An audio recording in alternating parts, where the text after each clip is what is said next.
আসসালামু আলাইকুম বন্ধুরা, সবাই কেমন আছেন? আশা করি আল্লাহর রহমতে ভালো আছেন। আজকে বন্ধুরা একদম বাঙালির প্রিয় খাবার মাছ ভাজি আর ডাউল রান্না করবো। বন্ধুরা এভাবে মাছ ভাজি করলে সবাই খুব চেটেপুটে ভাত খাবে। মাছটা আমি সুন্দর করে রেজিয়ে নিয়ে তারপর আমি মাখিয়ে সব মশলা দিয়ে 10 মিনিট করে রেখে দিয়েছি।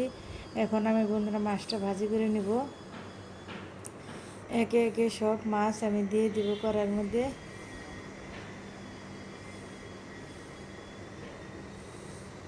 আর মাছ ভাজি বন্ধুরা কম বেশি সবাই তো অনেক পছন্দ করে। মাছ ভাজলে ভাত খেতে খুবই মজা লাগে বন্ধুরা।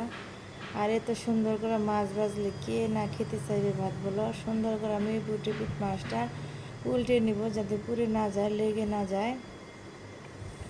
দেখো বন্ধুরা মাছটা ভাজি কি কালার হয়েছে। এরকম করে মাছ ভাজি করলে সবাই খুব অনায়াসে পেট ভরে ভাত খাবে বন্ধুরা। মাছটা সুন্দর করে ভালো করে আমি ভেজে নিব। সুন্দর করে চেপে চেপে তেলের মধ্যে ধরে জানিস মাছটার ভিতরে মশলা তেল ঢুকে সুন্দর করে ভালো করে আমি ভেজে নেব বন্ধুরা। দেখো কত সুন্দর হয়েছে মাছ ভাজিটা।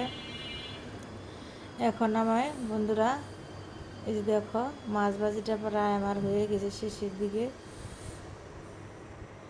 কত সুন্দর কালার হয়েছে। এরকম করে তোমরা মাছ ভাজি খেয়ে দেবে, খুবই মজা স্বাদ বন্ধুরা। মাছ ভাজিটা নামিয়ে রেখে এখন আমি একটু পেঁয়াজ ভাজি নেব। মাছ ভাজির সাথে পেঁয়াজ ভাজি না হলে চলে না।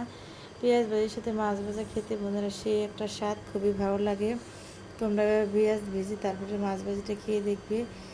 এখন আমার বন্ধুটা মাছ ভাজিটা হয়ে গেছে, দেখো কত সুন্দর হয়েছে।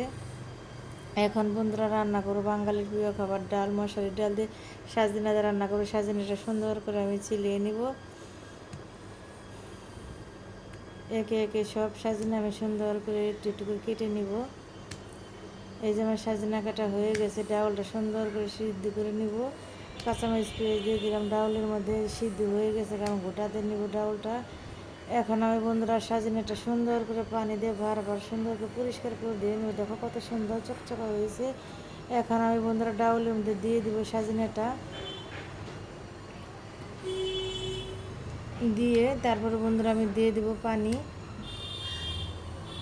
পানিটা দিয়ে সুন্দর করে ভালো করে নেড়ে চেড়ে দিব। সাজনাটা যেন সিদ্ধ হয় ভালো। সাজনাটা ভালো সিদ্ধ হলে খেতে খুবই ভালো লাগে। দেখো কত সুন্দর কালার হয়েছে ডাউলেরটা। সাজনাতে ডাউল রান্না করলে সবাই খুব আঙুল চেটে পুটে পেট ভরে অনায়াসে ভাত খাবে। সাজনা ডাল তো সবারই পছন্দ। আর বাঙালিরা তো সাজনা ডাল বা মাছ ভাত এরকমই পছন্দের খাবার বাঙালিদের। এইভাবে আমার ডাউলটা প্রায় হয়ে গেছে। এখন আমি বাগারে দেবো। ডাউল হচ্ছে বাগারের স্বাদ বন্ধুরা। তেলটা একটু বেশি দিয়ে দিব, পেঁয়াজ কুচি দিয়ে দিব, দিয়ে হালকা একটু নেড়ে চেড়ে নিয়ে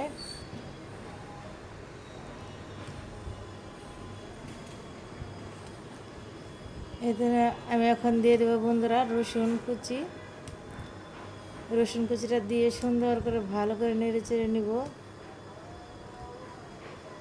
যে পর্যন্ত বাদামি কালার না আসবে পর্যন্ত আমি নেড়ে চেড়ে নেবো। যে আমার পেঁয়াজ রসুন ভাজাটা হয়ে গেছে। এখন আমি বাগারটা দিয়ে দিব বন্ধুরা।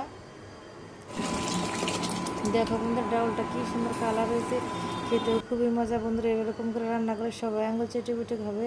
আমার ভিডিওটা ভালো লাগলে লাইক কমেন্ট করে সাবস্ক্রাইব করবো। আল্লাহ হাফেজ।